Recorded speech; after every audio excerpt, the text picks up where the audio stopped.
Sa ele ngai makafo ele ponga sa po le oi.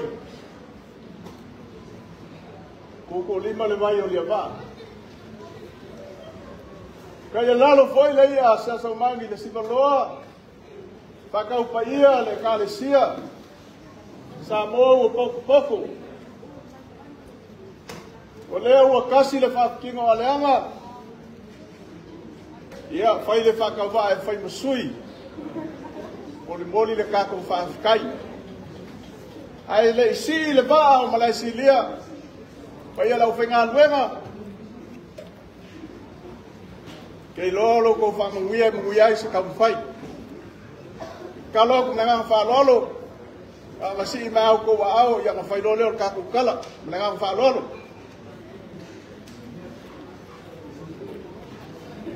Alo whaafikai.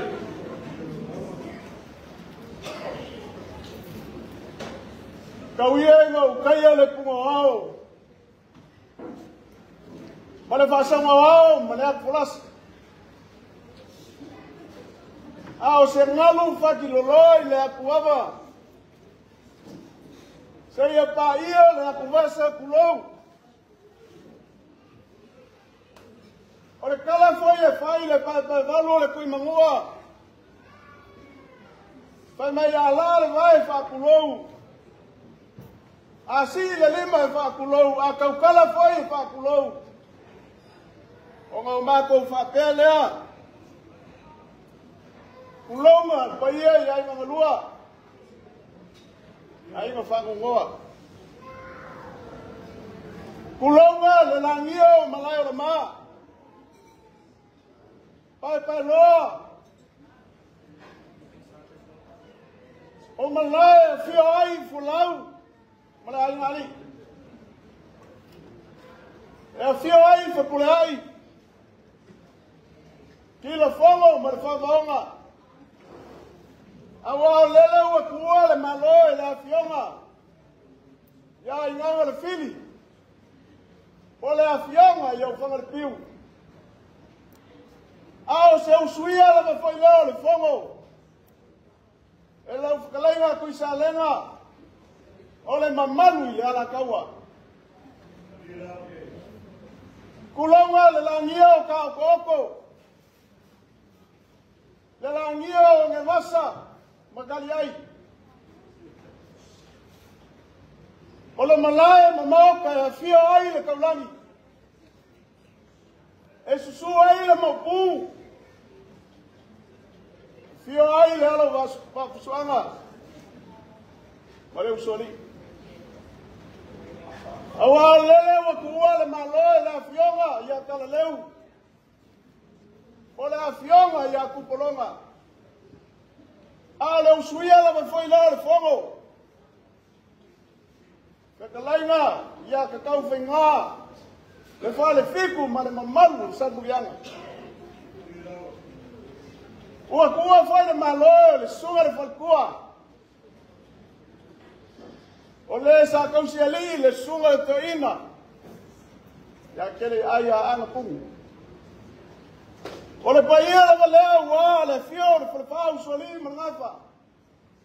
Fia me marka makai. A fior ma por ku ya anga. Alo kamalangi. Ale ba malu. Ya ke ole le ngofo ku ainga ya le moenga. Alofo wa kol kimu. O kafer ka wof. Wow, leo uor malo. Ngam kuwa ya. Ele aya se kasi foi loco. Ole kuwa na ke umia lo ko saifua merga ko bola. Eu ia ilea. E ia ile kali kongunga le kale siam le ufenga wenga. Ore paia ia inga lua. Yo le ainga wa masangi ya sopa peni. O mako fa pele wa umala mako launga. Ele ko e ku ma o sa mako fa mkalang. Ole nge ya so mar mai kau. Lau fakalenga maulupe. pa malo fai pa kai le falo o la ko keu ma la ko falo alo le wa sila mai mola foi nga luenga le no malo le ka le sia a ko ke mo moli ya ko le fa kai le wa papa o ma ko kunwa la ko keu falo alo wa malia malo ako ki fa kai lo lele wa kiki mangu wala mangu wo ko fa ai kai e fa ai fo bao a wo ko so kiere mangu a lele wa maki ai la fo ngole kale sia I lo ko fa rolo wo ma volunga ako ke molia kulenga fa ya wa kan ka o kwa le ngasu ma lo lo ko fa rolo wa ka ma mafa le au fai ngā luenga loko ma au ma loko miusi ai mai se foi o le kalesi o mako ai o mako ma mako ke momoli aku le whamalo mai whai ai le ngā kai lea se lengi pa ia leo o ko whalalo le mea mongi ele o koe whai ngofia ke yasu awa mai kaua mariko ko ai loko wanga le leima loko wanga lofa lo ko fa ela o foi nga luenga o le kalesia sa mo poko ai le lava ma ko fa mkalanga kawai nga ma ko fa pe aku pa ia ai nga lua la sungal ko inga kere ai ale ka kai leo le mo fa o le kakalo le o foi nga luenga le kalesia sa mo poko ia koe whakukumu ele kualo ko mau aina. O mea ngō ko whangau le nge yaso. O ngō loko mangaku lau ko mawhukanga marikinga. Ai meise o loko whaiwhengaini. O ngō mako whapea ko le kualo ka mau aina. Ia koe whakukumu loko wangi. Ia o ngā apele sa mako kala. Lani mainga ainga ma kapa au ngai ku ka ku ai